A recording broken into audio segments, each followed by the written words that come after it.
La farine, très commune dans la vie quotidienne, est utilisée pour faire des pains farcis, des nouilles, des pains à la vapeur.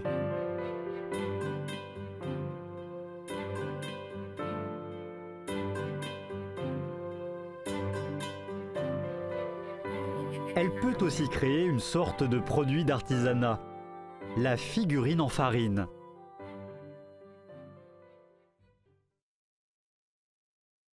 Tang Soo-ho, 80 ans, était professeur de sculpture à l'Académie centrale des beaux-arts de Chine.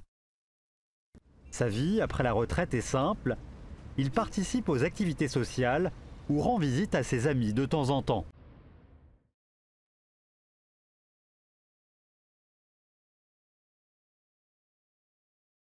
Tang Soo-ho est également connu en tant que successeur de la deuxième génération du maître Tang de figurines en farine.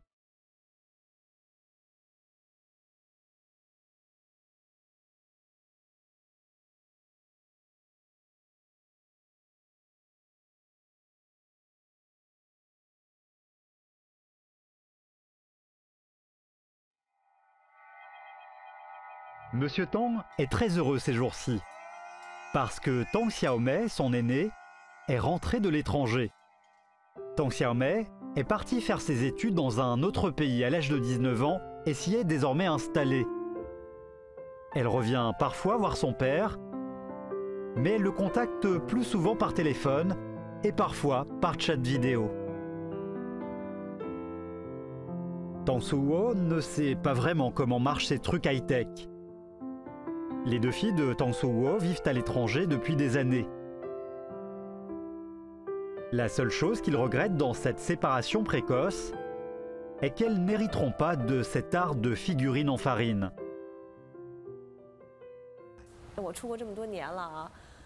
Je suis toujours à l'étranger alors qu'il est tout seul en Chine.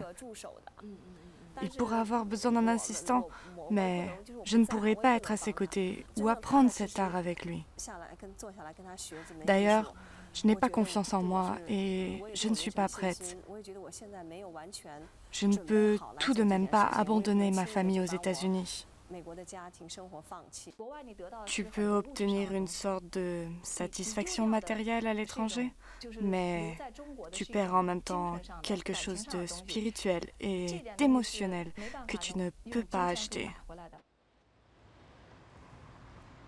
3 semaines plus tard, Tang Xiaomei sera obligé de quitter son père et son pays natal.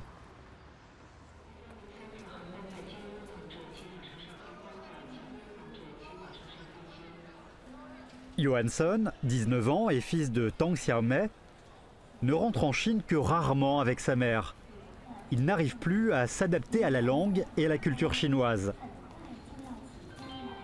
Ils sont habitués aux séparations depuis une vingtaine d'années. Tang Soo-ho a accepté que ses filles ne reprendront pas cet art héréditaire. Tout ce qu'il espère, c'est qu'elles reviennent le voir plus souvent.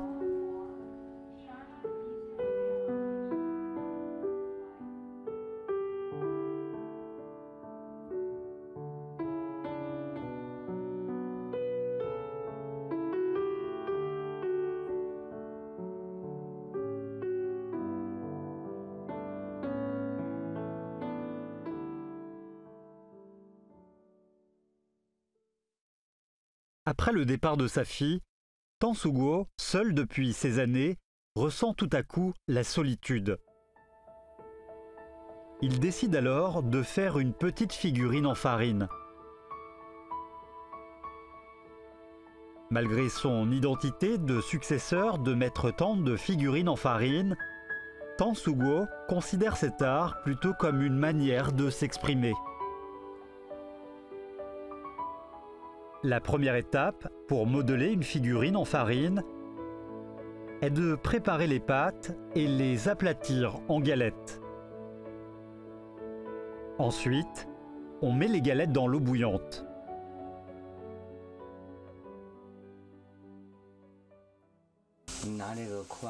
Tu peux piquer les galettes avec une baguette.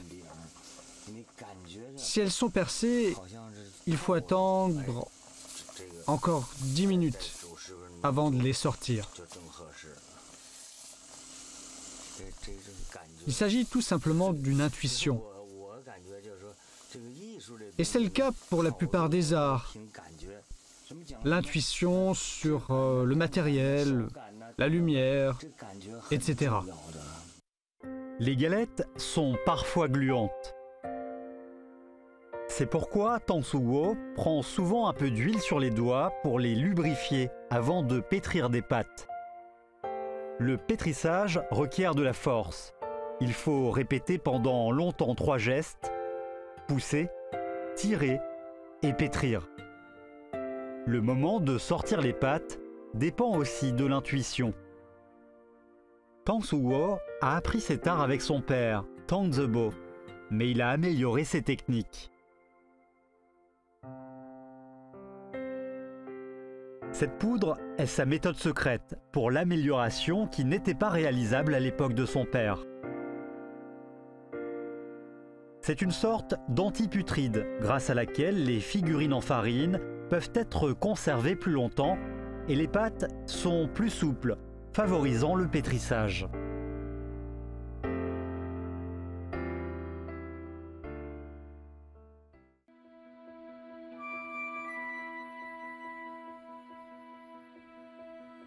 La figurine en farine de Tang l'emportait dans le métier dès le début. Une de ses qualités est ses couleurs naturelles et élégantes qui reflètent parfaitement le caractère des figurines.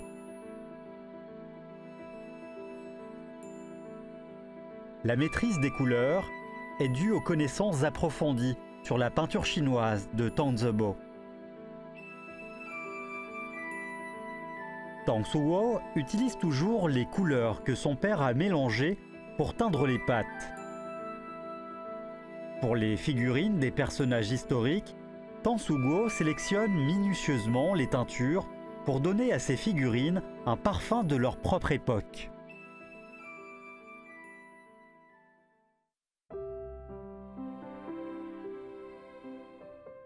La spécialité universitaire de Tang Soo Wo est la sculpture. Celle-ci est un art substantiel. Les figurines sculptées sont vraisemblables, disponibles à la vue et à la tactilité, simples mais pleines de vie. La sculpture et la figurine en farine ont beaucoup de points communs. C'est pourquoi les figurines en farine de Tang Soo Wo manifestent parfois des techniques sculpturales.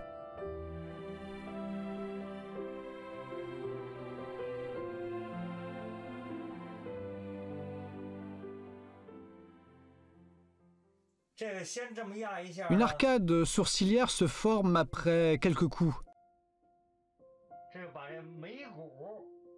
On fixe ainsi l'emplacement des yeux.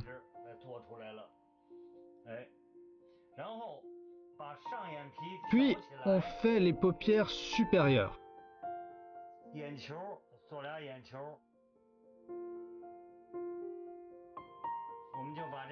Voici 2 globes oculaires. Et puis, on les met dans les trous.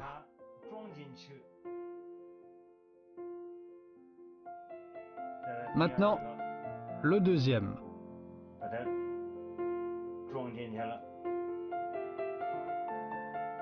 L'unité de la forme et de l'esprit est une autre qualité des figurines en farine de Tang. Le père et le fils ont multiplié les astuces. Mon père a introduit les techniques de peinture chinoise dans les figurines en farine. Le regard des personnages est une partie importante de la peinture chinoise. Mon père a donc modelé 2 petits points représentant le noir et le blanc de l'œil. C'est mieux qu'un simple point noir. La figurine est raide avec un seul point noir.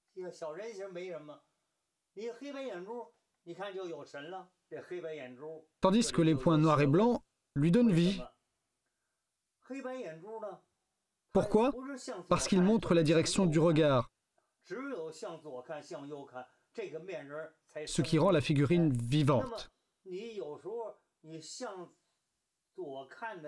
Le regard vers la gauche est parfois plus vivant que celui vers la droite.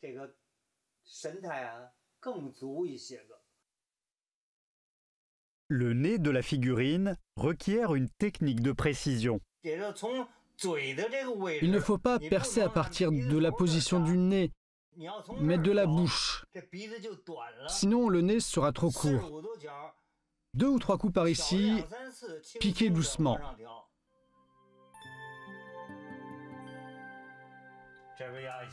Un coup par ici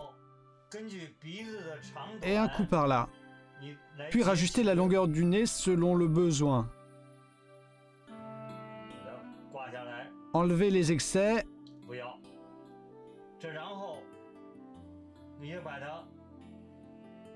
Et aplatir la partie sous le nez. Un coup par-ci et un coup par-là.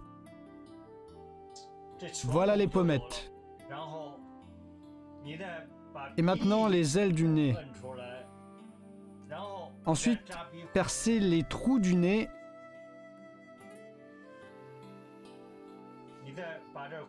Et enlevez les excès. Voilà un nez complet. Le nez devient dur au-dessus et souple au-dessous. C'est le tour de la bouche. Prendre un morceau de pâte, la modeler comme ça et l'incruster ici. 2 petits coups autour de la bouche et elle est maintenant fermée. Les figurines portant des lunettes, auxquelles Tang-Soo-Guo a beaucoup réfléchi, peuvent montrer les sublimes techniques de la famille Tang.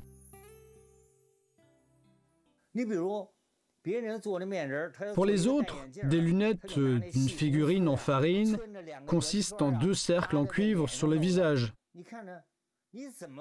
Mais aussi exquises que soient les lunettes, ce ne sont que des lunettes. Je mets l'accent sur l'expression artistique. Je peux donner l'impression que la figurine porte des lunettes sans modeler celles-ci. Par exemple, je mets 2 points d'or au milieu des 2 yeux et 2 autres aux tempes, puis 2 fils d'or ici. Tu as maintenant l'impression que la figurine porte des lunettes. Il s'agit ici d'une expression artistique. Pour Tang-Soo-Guo, la fabrication d'une petite figurine en farine prend une dizaine de jours pendant lesquels il rumine l'image de la figurine.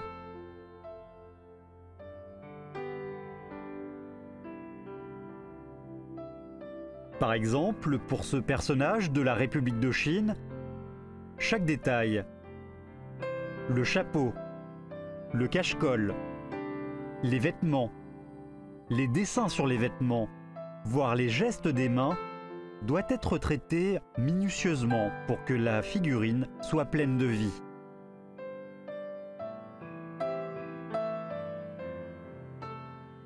Une œuvre doit être achevée d'abord par les mains, et enfin par l'esprit, en passant par le cœur. Les œuvres de M. Tang sont à mes yeux achevées par l'esprit.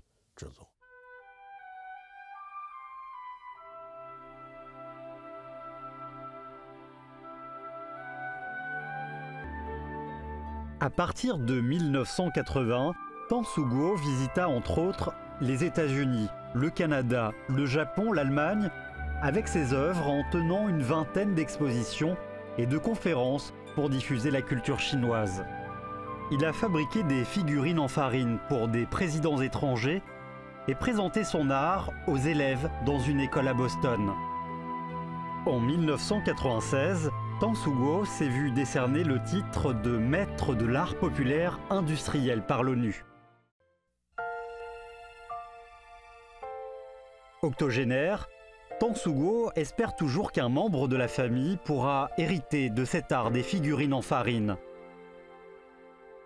Bien qu'il en donne des cours à l'Académie centrale des beaux-arts, un héritier porte plus de sens pour un art populaire.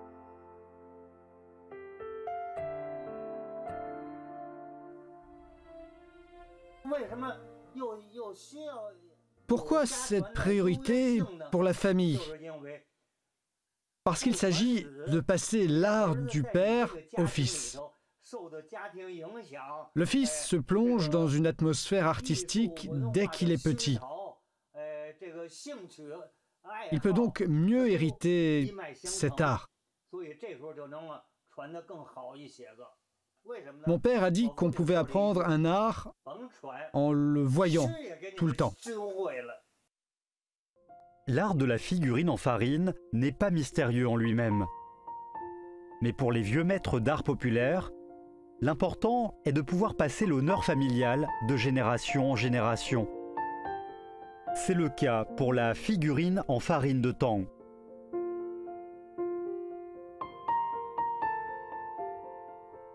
Tang Soo-go se souvient des dernières paroles de son père.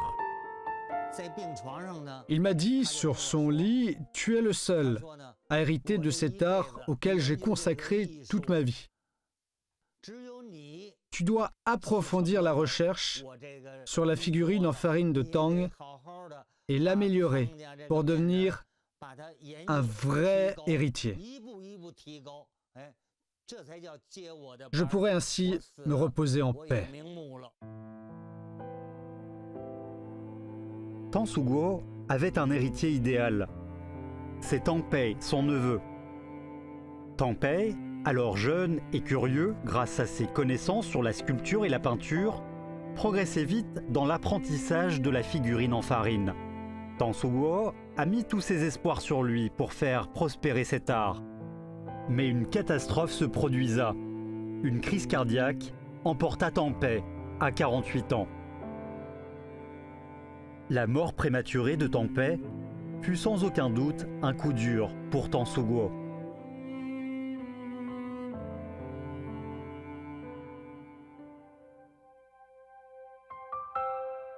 Tang Mi, son petit-fils, est le seul à exercer un métier artistique dans sa génération. Doué des beaux-arts, Tang Mi a fait ses études à l'Académie des beaux-arts de Shanghai. Tang Soo-go commence à compter sur ce garçon qui a certains dons pour l'art. Actuellement, héritier de l'art des figurines en farine, c'est plutôt une pression pour moi. D'abord, la classe sociale et l'atmosphère culturelle où se trouvaient mon père et mon grand-père sont elles-mêmes une pression pour moi. D'ailleurs, je suis encore très jeune et j'aimerais explorer différentes formes d'art au lieu de m'en limiter à une seule. Tang Mi s'est passionné pour les graffitis au lycée et s'est inscrit dans une équipe de graffiti.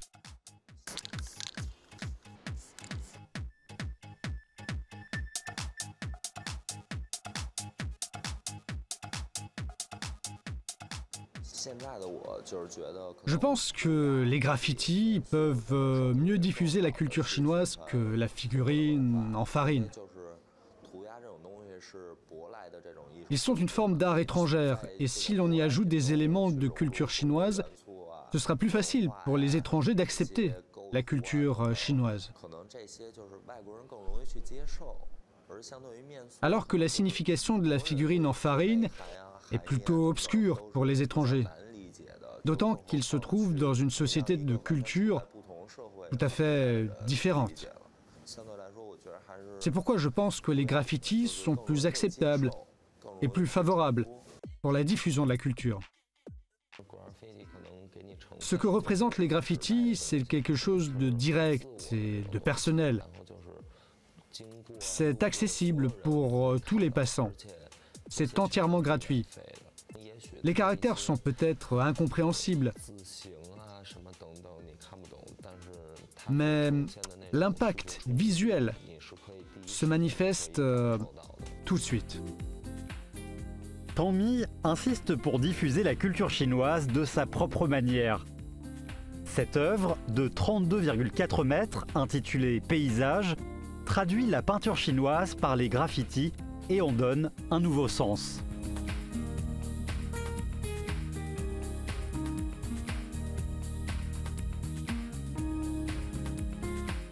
Tang Mi est en train de travailler sur sa prononciation dans une classe d'italien. Amoureux de l'art occidental depuis son jeune âge, Tang Mi va bientôt partir en Italie pour continuer ses études.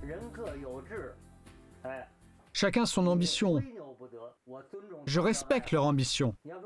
Si tu les obliges à hériter de ton art ou à changer leur ambition, ce sera embarrassant. Ils auront leur propre réalisation dans les domaines qu'ils adorent. Après le départ de son petit-fils, Tang Shuguo se sent un peu déçu. Mais il a décidé d'accepter les choix de ses descendants. C'est aussi une magnanimité. Tang Shuguo sait que les jeunes d'aujourd'hui sont bien différents de ceux à l'époque.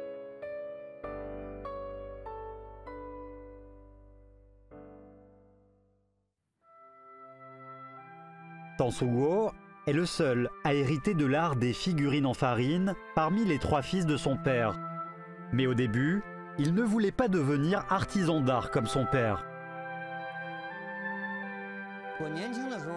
J'avais tort de mépriser l'art des figurines en farine et toutes sortes d'art et de littérature quand j'étais jeune. Tang Zebo, père de Tang Shuguo, est le créateur de la figurine en farine de Tang. Il semblait avoir un amour naturel pour cet art. Il avait 10 ans quand il a fait connaissance de la figurine en farine et sa passion n'est depuis jamais retombée. En commençant à apprendre la peinture chinoise à l'âge de 7 ans, Tang Zebo a une intelligence extraordinaire pour l'art. C'est pourquoi il sait très vite comment transformer une pâte banale en figurine pleine de vie.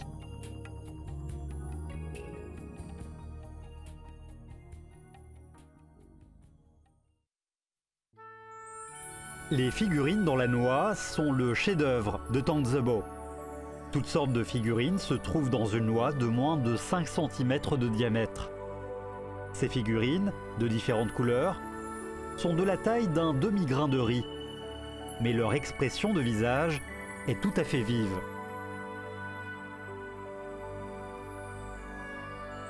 Tang Zebo a atteint le sommet de l'art des figurines en farine grâce à ses figurines dans la noix.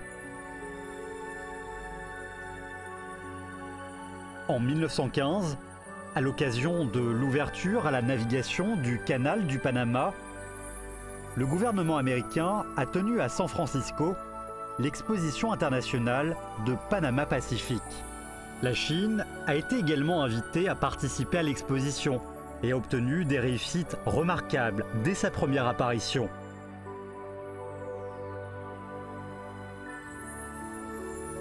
Une collection de figurines en farine de Tang Zebo a gagné le prix d'or de l'exposition.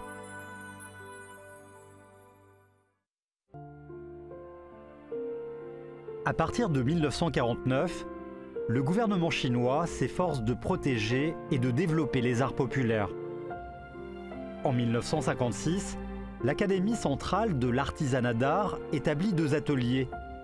L'atelier de figurines en boue de Zhang Jingku et l'atelier de figurines en farine de Tang Zebo. Septuagénaire, Tang Zebo s'est empressé de trouver un héritier, mais au début, ses fils étaient toujours absents de son atelier. À l'époque, le pays a mis l'accent sur le développement de l'industrie. C'est pourquoi tous les lycéens se passionnaient pour la science et voulaient devenir ingénieurs. On disait que la science était la garantie d'une vie aisée. Je passais alors mes loisirs à lire des biographies, telles que celle d'Einstein et de Madame Curie.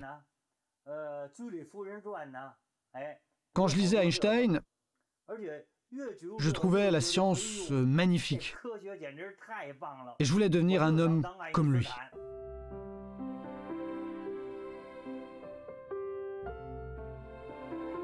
Le jeune Tang Soo-guo insistait pour aller à l'université. Il ne se contentait pas de devenir un artisan d'art comme son père. En 1960, il est entré à l'université de technologie de Pékin avec d'excellentes notes et a commencé à poursuivre son rêve einsteinien. Après un an d'études à l'université de technologie de Pékin, un discours sérieux a changé le choix et la voie de la vie de Tang Soo-guo. Wu Da-je, professeur à l'Académie centrale de l'artisanat d'art, en voyant la tendance de disparition de l'art des figurines en farine de Tang, a trouvé Tang Soo-guo. Dans les années 60, on n'avait pas trop de quoi manger. Personne ne s'occupait de mon père. Il était à l'Académie centrale de l'artisanat d'art. Ensuite, un professeur de l'Académie, Wu Da-je, m'a donné goût aux figurines en farine. Il m'a dit « Tang, c'est facile de former un professionnel de l'industrie. Mais si tu ne veux pas hériter de l'art de ta famille, ce sera une perte pour notre pays. Tu ferais mieux qu'un apprenti recruté. » Pour ma part, comme mon père était déjà très vieux et que je le connaissais, ses peintures et ses sculptures, j'avais alors l'idée de renoncer à mon rêve pour la science. Jeune homme très simple, Tang Soo-guo a pris la décision la plus importante de sa vie, qui était de devenir héritier de l'art des figurines en farine.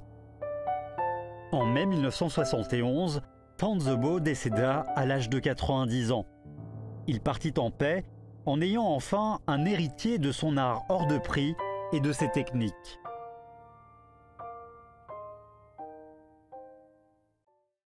Pourtant, en décidant d'hériter de la carrière de son père, Tang Soo-guo conçut sa propre vie en entrant à l'Académie centrale des beaux-arts de Chine.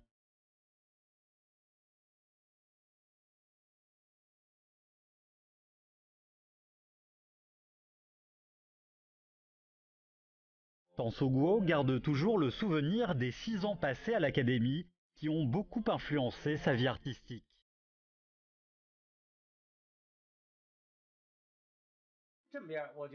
Je pense que les années à l'Académie sont, pour l'art des figurines en farine de Tang, un tournant.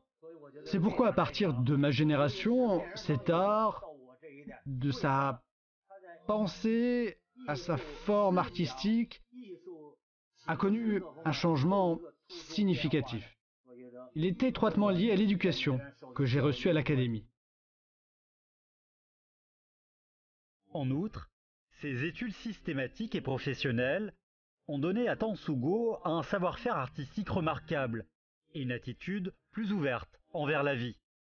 Il a ainsi décidé de passer cet art à un apprenti ne portant pas le nom de la famille de Tang. Mais cela n'empêche pas Tang Soo-guo de se montrer strict sur la sélection de l'apprenti. Si je refuse de transmettre cet art, et ce jusqu'à la mort, il sera trop tard pour vouloir le transmettre. L'art mourra avec moi. Ce serait dommage. Toutes les réalisations des générations disparaîtraient. Il faut absolument le transmettre, mais sous réserve. Il faut d'abord que l'apprenti ait une bonne qualité morale. Tang Soo-guo apprécie pourtant l'éducation culturelle. La qualité ne se manifeste pas dans l'œuvre. Pour Tang Soo-guo, les techniques s'apprennent facilement, tandis qu'il faut beaucoup de temps pour comprendre et maîtriser l'art. La raison pour laquelle la figurine en farine de Tang se distingue dans le métier est que Tang Soo-guo maîtrisait bien toutes les formes d'art, tandis que Tang Soo-guo savait impressionner les spectateurs avec ses figurines en farine très variées. Il ne se contente plus des personnages des contes populaires ou des animaux. Il s'intéresse plus aux personnages des œuvres littéraires, abondamment cités.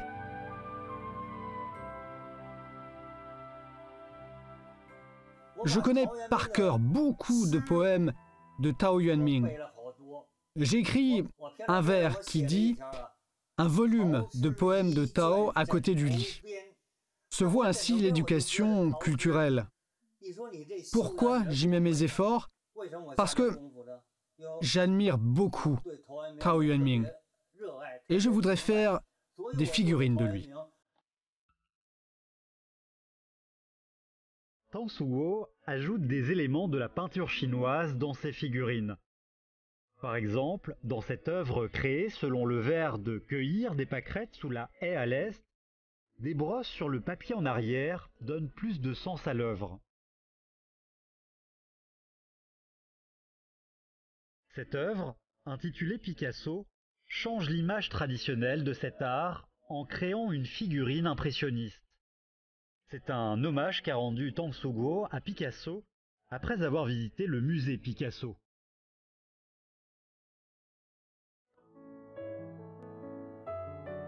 Rappelant ses dizaines d'années de carrière, Tang Shuo constate que la figurine en farine ne pourra pas devenir un art élégant sans éducation culturelle ou grande expérience et qu'elle ne sera qu'un artisanat traditionnel. Transmettre cet art à un membre de la famille est relativement moins important.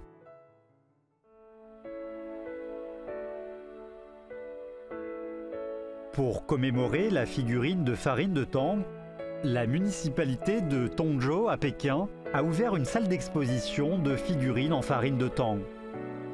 Un jour, une fille est venue de loin à l'exposition. Liu Zhe, amatrice de figurines en farine, est venue voir les œuvres de Tang Shuo. J'étais très impressionnée par les œuvres de Monsieur Tang. Je ne savais pas que les figures en farine pouvaient être représentées de telle manière.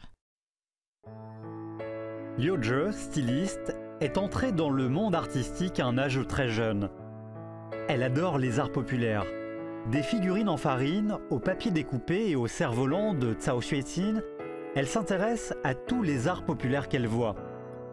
Dès qu'elle rencontre Tang Shuo, elle exprime son envie d'apprendre l'art des figurines en farine avec lui.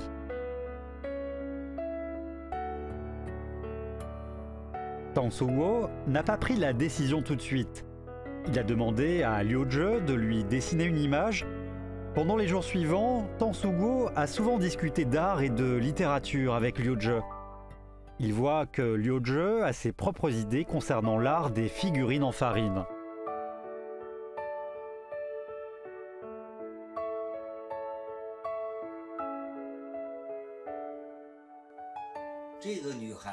Cette fille ne se réduit pas à ce que je lui apprends. Elle sait très bien varier les techniques. C'est ce qui me paraît très important. Beaucoup d'artisans ne veulent pas transmettre l'art à un apprenti ne portant pas le nom de famille. Mais je pense que cela restreint le développement de l'art. Si l'on veut le populariser, il faut inviter plus de gens à prendre contact avec cet art. Je suis très reconnaissante envers Monsieur Tang de transmettre l'art non seulement à ses descendants, mais aussi aux amateurs comme moi.